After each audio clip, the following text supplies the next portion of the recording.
No doubt it's been a productive offseason so far for Jed Hoyer and company, but there is also no doubt that some moves are still to come for this Cubs team to really be ready to contend in 2025. With a big bat added now, it might be time to focus on the pitching side of things, and it's been reported that two starting pitchers in particular might have piqued the Cubs' interest. The one with far more connection to the Cubs than the other so far is Jesus Luzardo. Luzardo is 27 years old, born in Lima, Peru, and throws left-handed, which is interesting considering the Cubs already have 3 lefty starting pitchers.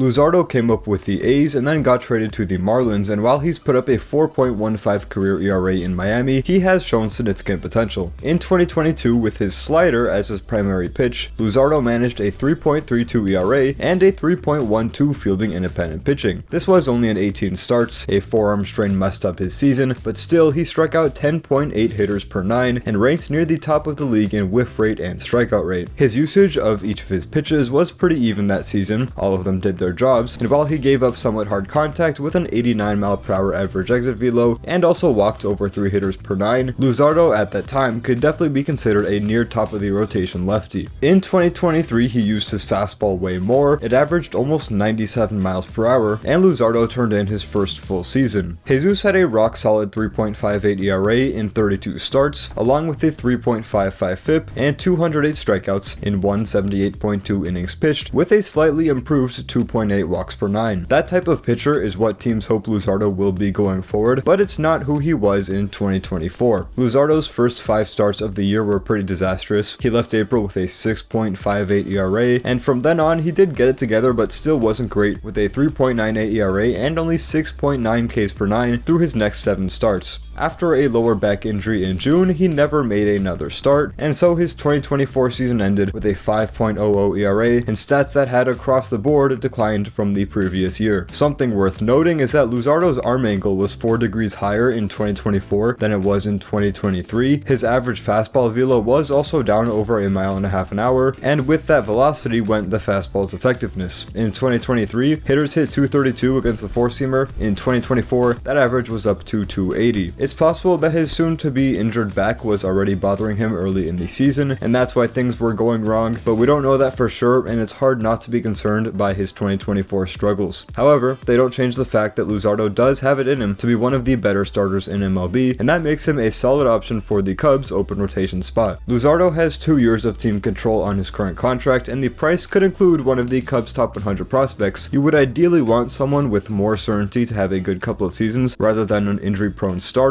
However, the price you have to pay for a great starter in free agency right now is exorbitant, and there's not a ton of guys available for trade, so it might have to be Luzardo for the Cubs, and I think he is still a very good option. Best case scenario, he looks like he did in 2022 or 2023, and you have a rotation with at least 3 high-quality lefties. Worst case scenario, he misses a bunch of time, and you've lost someone from the farm who's a good prospect but probably doesn't have an open lane to a starting spot on the major league roster. There is one much more established but also risky option on the trade block right now, and that is Luis Castillo. What must be mentioned first with Castillo is his contract. He has 3 more guaranteed years of control, which take him through age 34, and then a vesting option for 2028, but he is owed between $24 and $25 million for each of these 3 seasons. Is he worth that? Well, on one hand, he doesn't miss many starts. Castillo made 30 starts in 2024, and led the league with 33 starts in 2023 as well as 2021. The actual quality of his pitching, though, has declined. In 2022, which he split between Cincinnati and Seattle, his ERA was 2.99, his FIP was 3.07. In 2023, he had a 3.34 ERA and a 3.81 FIP, and in 2024, he had a 3.64 ERA and a 3.91 FIP. Each of the past 3 seasons, his WHIP has also gone up, and last year, his strikeout rate decreased, while his walk rate increased, with the contact he gave up remaining quite hard. Now, Luis is only 32, so you would hope that this decline does not continue, and if it does, he is absolutely not worth what he's being paid, but if he remains steady, this guy is someone who can log a ton of pretty quality innings. There's also a chance that the Cubs pitching coaches help him regain some of that 2022 or 2023 form, but much like Luzardo, we just have no idea, and the problem is with Castillo, 24 to 25 million is a lot to be paying every year for somewhat of a question mark. There's also the matter of ballparks. While Castillo was excellent at home in Seattle's park, which does favor pitchers, Wrigley Field is much more of a wild card, and his road ERA was 4.25. For the price the Mariners Mariners may want for Castillo in a trade, I think even despite his injury proneness, Luzardo is the better option. He's cheaper and younger, and it's well known that Seattle wants Nico Hoerner, and that is not someone you want to move in a deal like this. If they're eager to get off his contract and would take a few prospects that the Cubs can afford to spare, then sure, but he doesn't seem worth anyone who has a role on the Cubs 2025 roster. I'd be curious to know if you guys agree. I think that's all I gotta say about these two guys, but let me know what you think. Let me know who you think the Cubs should pick up, and for what price as well. Thank you guys for watching. Please like, please subscribe, please comment as well, and I'll see you in the next one.